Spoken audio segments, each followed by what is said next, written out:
Que l'honneur, la gloire, la majesté reviennent à notre Dieu. Je vous transmets les salutations de tous vos bien-aimés de l'Europe,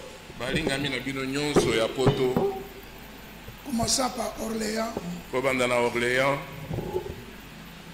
la Belgique, l'Anvers, Grande-Bretagne, la Grande-Bretagne, Sheffield et Londres. Pardon? Sheffield et Londres. Les bien-aimés vous ont salué dans le nom de notre Seigneur Jésus-Christ. Les frères de Dembokro à Abidjan. Frères de Dembokro à Abidjan. Les frères Thierry. Les frères Jacques. Nous ont aussi salué dans le nom de notre Seigneur Jésus-Christ. Vous avez reçu ça. Nous allons encore une fois nous lever.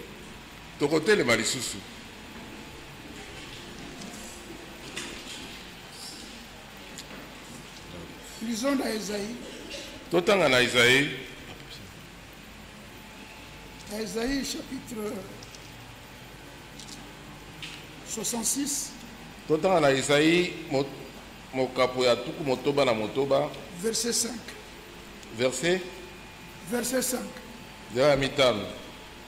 Isaïe 66, verset 5. Écoutez la parole de l'Éternel, vous qui craignez sa parole. Que le Seigneur ajoute la bénédiction à cette parole. Nous allons encore prier. Bien-aimé Père Céleste, au nom de notre Seigneur Jésus-Christ, nous te remercions pour cette nourriture. Tu viens de nous accorder encore en ce jour. Nous te prions dans le nom de notre Seigneur Jésus-Christ d'ajouter encore dans ce qu'on vient d'écouter. Au nom de Jésus-Christ. Amen. Nous pouvons nous asseoir parce qu'il s'agit d'écouter ce que Dieu dit. C'est dans la parole de Dieu qu'il y a la volonté de Dieu. Et la volonté de Dieu pour nous qui sommes parvenus dans ce temps de l'achèvement, c'est que le grand Dieu du ciel veut nous amener dans la gloire. Il veut nous amener dans la gloire. Il a quitté l'éternité. Il est entré dans le temps. C'était pour un but. Quel but? C'était pour conduire à la gloire beaucoup de fils. Parce que Dieu, quand il était au commencement dans l'éternité, Dieu était seul. Dans Isaïe 44, il était qui seul. Il a fait le ciel et la terre. Il était seul. Mais Dieu ne veut plus être seul. Il veut habiter avec les hommes. Voilà pourquoi dans l'Apocalypse chapitre 21, il a été montré à Jean, l'apôtre. Il dit voici l'habitation de Dieu avec les hommes. Donc Dieu ne sera plus seul. Alors ces hommes qui vivront avec lui, ce sont des hommes, des femmes qui sont nés des femmes. Il est écrit dans Job chapitre 1, chapitre 14, verset 1. L'homme né de la femme, sa vie écoute. Mais Dieu dans sa volonté, selon son plan, il veut vivre avec toi et avec moi. Maintenant pour vivre avec lui, il faut sa vie. Mais oui, il faut la vie de Dieu. Parce que Dieu est éternel. Et nous sommes nés un jour. Comme il est toujours dit dans Job chapitre 14. Nous naissons Et après nous disparons. C'est ça l'homme. Mais Dieu dans son amour. La décision de vivre avec nous, ce n'est pas un ange qui l'avait pris, qui l'avait exhorté. C'est lui-même qui a décidé de vivre avec nous.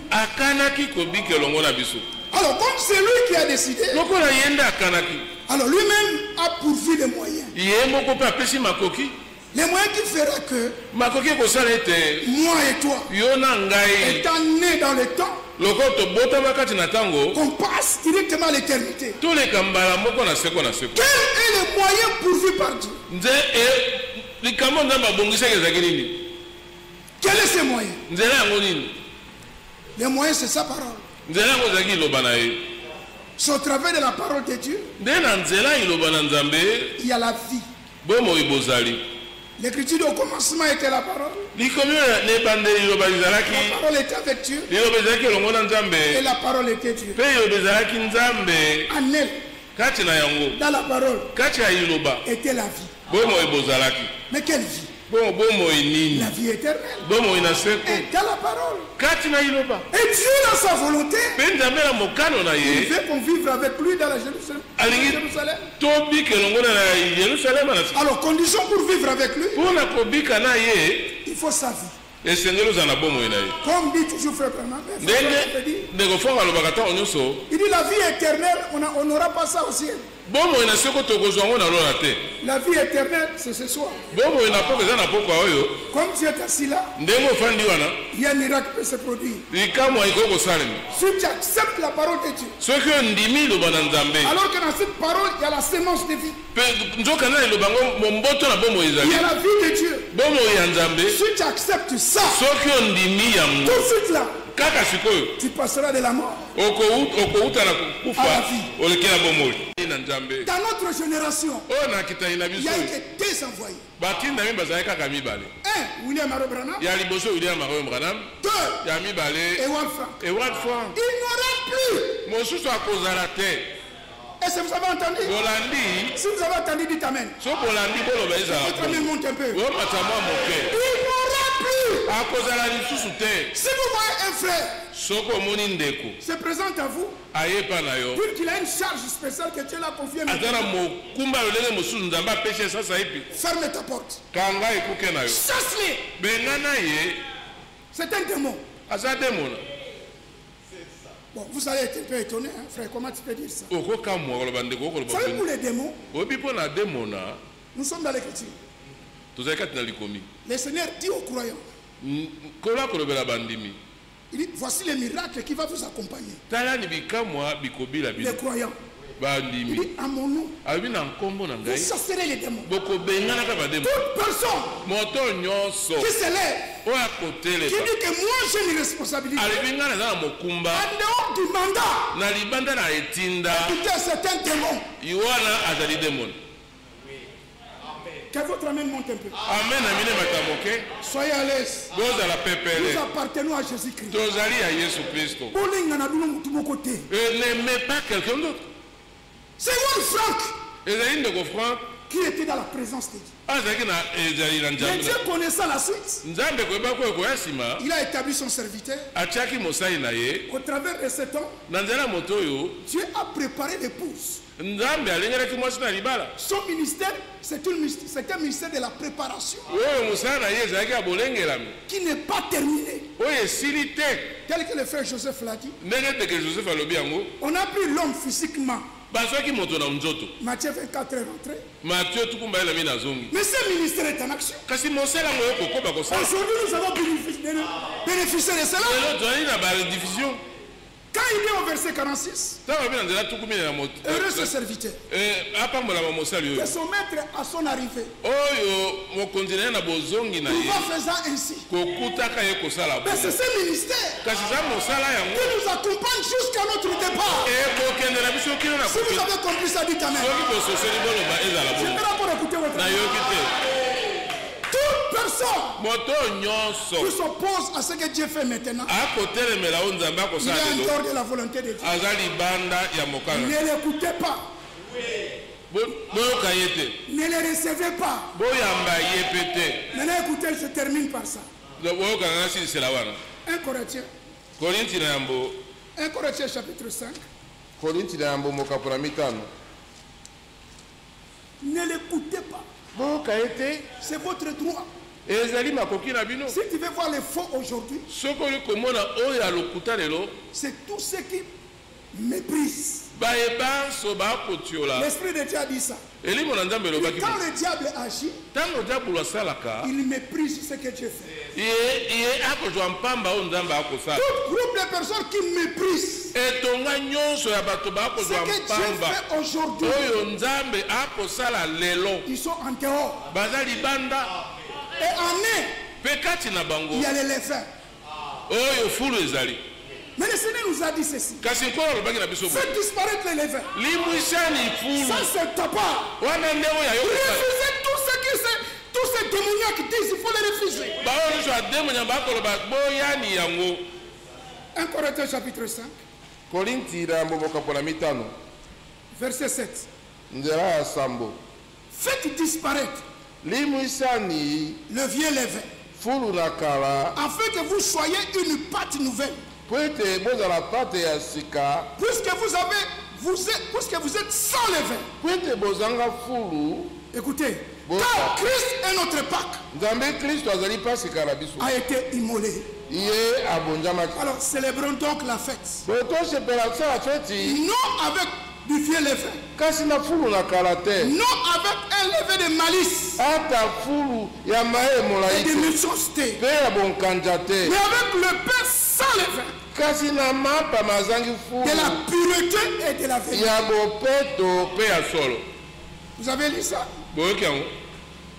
Donc, c'est les vins là. Ce sont les enseignements des hommes. C'est l'enseignement des pharisiens. Et au temps des pharisiens, il y avait un homme envoyé de Dieu. Son nom était Jean. Et Jean rendit témoignage à la lumière. Et quand la lumière vint, Jean dit que je diminue. Je diminue, que lui croisse. Mais lui là qui devait être, lui là qui devait croître, c'est l'homme Jésus. Mais qui était l'homme Jésus? Dans Jean chapitre 20, il dit, le Père m'a envoyé. L'homme Jésus était envoyé du Père. Cela veut dire, c'est là où lui était, qui avait la parole et qui avait Dieu. À côté de lui, il y avait les pharisiens. Et ce que les pharisiens avaient, leur enseignement, Paul appelle cela les vins. Et le Seigneur appelle cela les vins. Et qu'est-ce que c'est les vins? Ce sont tous ce que les hommes veulent d'eux-mêmes donner au peuple. C'est ça l'enseignement des hommes. Elle est diabolique et démoniaque. Pendant que le ministère envoyé de Dieu est là, et aujourd'hui tous nous avons entendu, Frère pouvait dire, il dit c'était pas dans un songe. Pardon? C'était pas dans un songe. J'étais assis. Et c'est à ma droite que j'ai entendu la voix. Il m'a dit, mon serviteur, j'étais établi. Selon Matthieu chapitre 24, le verset 45 jusqu'au verset 45. Qui était voir Franck? C'était un homme mandaté de Dieu. Maintenant, aujourd'hui, pour écouter Dieu, il faut se retrouver là où il y a ces mandats. Et c'est là où il y a ces mandats. C'est là où il y a la vraie préparation. Et c'est fait ouvertement. Pour nous de cette génération. Et toute personne qui méprise ce que Dieu fait maintenant dans mon ministère, il a dit ça clairement. Il a dit ça clairement. N'ira pas l'enlèvement. N'est-ce pas que c'est très sérieux? Dans cette affaire, toi, tu veux faire la blague. N'importe quoi. S'il vient chasser. Qu'on joue avec toi avec une autre chose, mais pas pour ton âme. Les conseils de Dieu. La volonté de Dieu. C'est l'esprit au travers de son mandataire. Et c'est ce que nous écoutons maintenant. Alléluia. Alors, les levains, ce sont tous ceux que ces hommes fabriquent. Il y a la nourriture qui est là dans l'église. Comme au temps des rois. La farine. Et l'huile ne manquera pas jusqu'à la pluie. Dieu a déjà pourvu. Comme avait dit un frère. Mais frère dit, mais je ne comprends pas ce frère. Dieu a rendu les choses encore faciles. Ils ne veulent pas. Oh non, vous voulez faire disparaître nos ministères. Franck a envoyé le ministère dans la retraite. Quel est ce jour que Franck a dit que Crefel c'est quartier général? Mon colonie de Franck. Mais d'où viennent que ces gens? Non, ils sont dérangés par des démons. Il n'y a pas d'autre chose à dire. Que Dieu bénisse l'église. Au nom de notre Seigneur Jésus-Christ. Faites disparaître tous les pharisiens. L'écriture fait. C'est toi qui vas le faire. Tu peux dire méchant. Plein de malice. Tout le monde a vérité. C'est conseil divin. C'est un conseil en Zambie. Mais les élus de Dieu écoute ce que Dieu dit. Que le Seigneur nous console encore. Qu'il nous bénisse tous. Passez là ce temps qui nous reste. Marchons avec persévérance. Alléluia. Amen. On a entendu dans Hébreu 11 ce témoignage des hommes qui nous ont précédés. Comment ils ont persévéré dans la foi. Nous aussi. La parole a été placée dans nos cœurs. Maintenant c'est le combat de la foi. Qu'est-ce que le combat? Ça s'appelle combat de la foi. C'est rester dans ce que Dieu te dit. Alors Paul a dit, j'ai combattu les bons combats. J'ai achevé la course. C'était les bons combats. Les bons combats, c'est rester dans ce que Dieu te dit. Que Dieu vous bénisse tous. Au nom de Jésus-Christ. Nous encore amen. Si le Seigneur le permet, on se dit encore. Sinon lundi je traverse à Brassa. Mais après je vais encore revenir. Selon que le frère m'accordera la possibilité. On sera encore là. Et je nous bénirai encore. Maranatha. Que le Seigneur vous bénisse tous.